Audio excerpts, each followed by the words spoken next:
Saturday evening counter top clean பண்ணி 2 டேஸ்க்கு மேலே ஆயிடுச்சு. சரி ஓகே இன்றைக்கி க்ளீன் பண்ணிடலாம் அப்படின்னு சொல்லிட்டு கேஸ் ஸ்டவ் கவுண்டர் டாப் ஃபுல்லாக டைல்ஸ் எல்லாமே கோலின் ஸ்ப்ரெட் பண்ணி நீட்டாக க்ளீன் பண்ணி விட்டுட்டேங்க.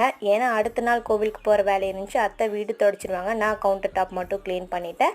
ஸோ க்ளீன் பண்ணி முடிச்சதுக்கப்புறமா ஈவினிங் ஸ்நாக்ஸ் ஏதாவது செஞ்சு சாப்பிட்லாம் அப்படின்னு சொல்லிட்டு சக்கரவள்ளி கிழங்கு ரொம்ப நாளாக செய்யாமல் வச்சுட்டு இருந்தேன்.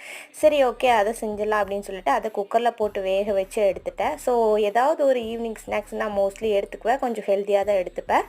ஸோ அதையும் எடுத்து சூப்பராக சாப்பிட்டு முடிச்சிட்டேன். இன்றைக்கி நான் வியர் பண்ணியிருக்க மெட்டர்னிட்டி வியர் யாழ் புட்டிங்கிற இன்ஸ்டாகிராம் பேஜ்லேருந்து தான் சென்ட் பண்ணியிருந்தாங்க. உண்மையாகவே குவாலிட்டி வைஸ் சூப்பராகவே இருந்துச்சு. ஸோ நிறைய பேர் கேட்டிருந்தீங்க நான் வியர் பண்ணியிருக்க மெட்டர்னிட்டி வியர் எங்கே வாங்கியிருந்தீங்கன்னு. ஸோ பேஜோட டீட்டெயில்ஸ் எல்லாமே டிஸ்கிரிப்ஷன் பாக்ஸில் கொடுக்குறேன், செக் பண்ணி பாருங்கள். அப்படி இல்லைனாலும் ஸ்க்ரீனில் தெரிகிற வாட்ஸ்அப் நம்பருக்கு கால் பண்ணி கூட நீங்கள் ஆர்டர் பண்ணிக்கலாம். தேவைப்பட்டால் செக் பண்ணி பார்த்து வாங்கிக்கோங்க. நெக்ஸ்ட் வீடியோவில் பார்க்கலாம். பை.